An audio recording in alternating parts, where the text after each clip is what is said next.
No, down. Good. Good. No, down. Good.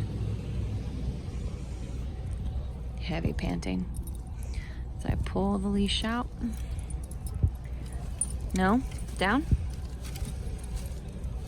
I'm gonna turn this light on. Very good. So normally if he's this pushy, I might not even, yeah, I'm gonna actually, no, down. He's just so edgy. Just gonna let him hang there for a second. Should be smoother because his leash is out now.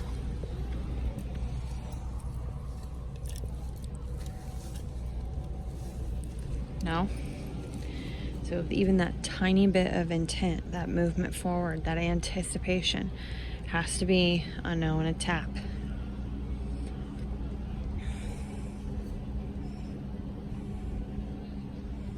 Good.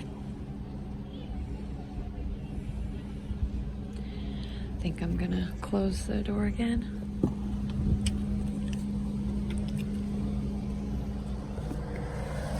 No. Down. Down, bud. Down. Good. Down.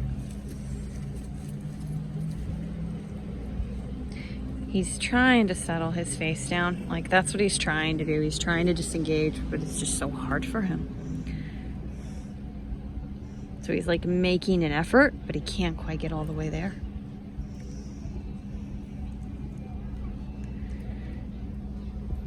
Heel.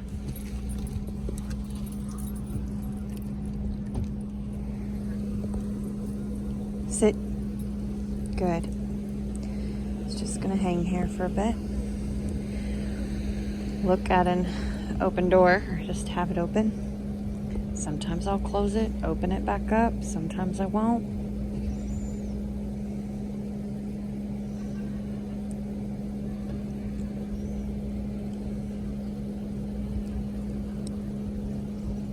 No. Settle down.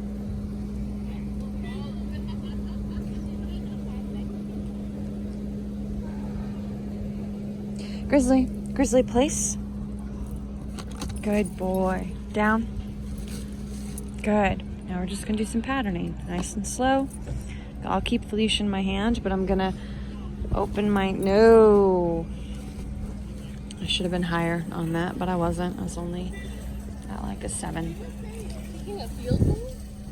So, hey, no. So that's a correction. That was a 17. It was a low correction, but it's still a correction. I'm gonna go to a 20, 30. I'm just gonna take a step away from him without pulling the leash. Gonna make sure that stays slack. See what his instinct is. I'll tap momentary if he tries to get up. Good. Oof, that was close. I probably should have went after that intent, because that's intent to go. I know he's catching himself, but that's not enough. So if he does it again, I'm gonna tap. No, down. Good. Now I'm gonna lower my level, even if he does the same thing again. It's important if you do e-collar training. It's important they know that you'll go firm and then you'll give them some lower key guidance a few times, and then firm and then guidance a few times. Same with the leash. If I wanted to, I could give him a strong pop, but then I would just do pressure and guide him a few times.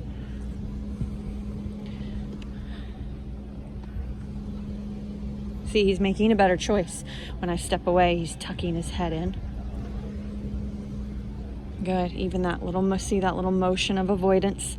He's trying to not care so much. That's effort. That's mental work. That's chipping away at a problem.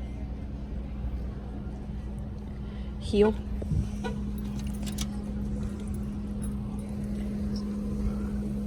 Sit. Good. Again, we're just gonna hang out for about 1 minute, 30 seconds to a minute before he gets in again. Now, I haven't been able to work with him several days in a row to see if this is something that can really help cut through. I really don't know, just to be honest. But I do know when it comes to fear, when it comes to these types of severe anxieties, you don't want to do any flat-handed petting or nurturing, because that comes from a place of softness. It comes from a potentially a relationship with you that is too much soft anyway, because that's pretty common for owners and dogs. I'm not trying to be mean, but that's just how it is. And I wouldn't even do it to my own dogs unless I was just like really hard on them. But sometimes trainers could really put a dog through the ringer emotionally, which is kind of what this is, and then do some good. And it would be a really particular type of firm, slow petting. But I usually suggest that owners not do that, and we don't even do it very often, because it can set you back if something's not quite right there that you're not reading. But what I do suggest is that people do slow massage, just like humans get. So it's nice and slow, especially around those trigger points, around shoulders, neck, and hips, because it's the same for people where dogs hold tension.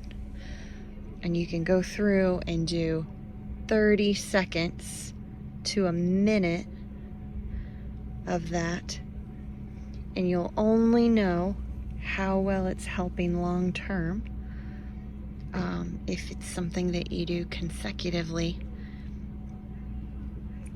several times in a row every time you work on something like this. So you work the dog, massage the dog, work the dog, massage the dog. Not forever. We're talking like a couple of minutes. It could be a minute, and then you work the dog a little bit more, then another minute. I can tell that this isn't long enough to really put him in a more relaxed state. His body's softening a little bit, but his brain's not yet. I can just tell by the way he's panting in his eyes, which I know you can't see. Sorry about that.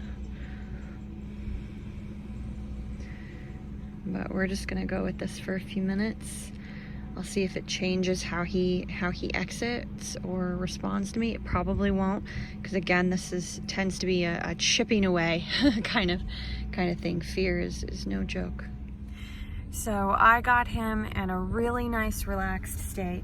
He was taking his head and kind of laying it to the side. His hips were relaxed. He was starting to extend his legs out, and I rushed him. I thought that I could speed up the process a bit because he felt soft to me. Look at that resistance.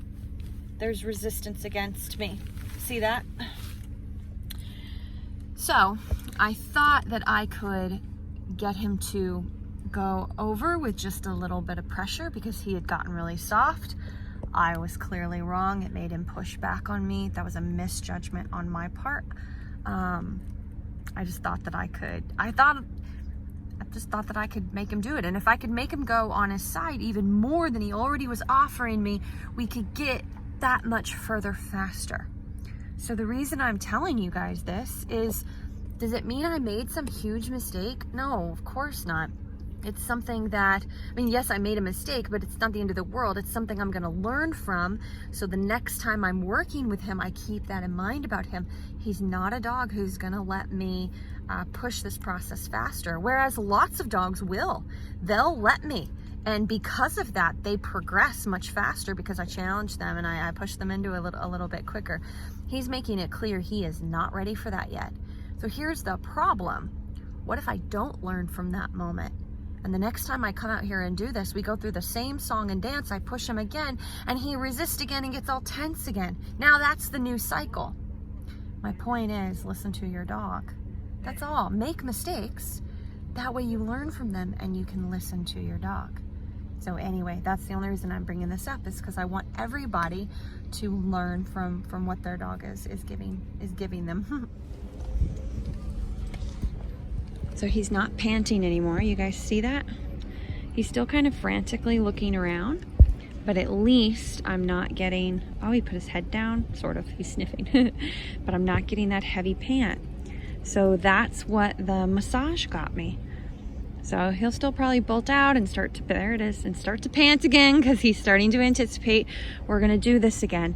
But I'm not expecting miracles with fear, this level of fear and anxiety around something specific. Down. Down, buddy. Good boy. Sort of. Yeah, see, now we're back up again. But anyway, that's a cycle that you want to try to look for. You're just trying to see these incremental signs of improvement. Heel. Good boy. Good job. Good boy. Take your time. Oh. Okay, guys, so this routine he did 3 different times for 10 repetitions each. I never got him to consistently take food, but I know with more repetition he would. When I would offer food and he would reject it about 2 times in a row, I might try again, 5, 6, 7 repetitions in, still wouldn't take food, food goes away. I'm waiting till my food gives me leverage. If I keep offering it, it doesn't have leverage anymore. The other thing I wanted to tell you guys is that the first time we did this, he was literally shaking just at getting in the car. Hadn't even started it yet, just at getting in the car. At least now, he's not shaking at this exercise anymore. But if I turn the car on, if we go somewhere, we go to a parking lot or go to the park and practice this, he'll shake again. He will. But the point is, he was shaking at just this, and he stopped. So it's when it comes to fear, it is slow and incremental successes, and then a setback, and then successes. This is going to be a tough issue with him. Just want to point that out. But we're a broken record. It's slow patterning over and over and over again. Then we drive a bit and do it again, and if I have time, and drive a bit and do it again. And if I don't have time, I will still pull him out here and do this 5 to 10 repetitions. We don't always have to go somewhere. In fact, desensitizing him, it's even better if we don't always go somewhere. If we just come in here and do this, and eventually he'll start taking food. So anyway, guys, hope these tips helps you with your dog at home with car anxiety.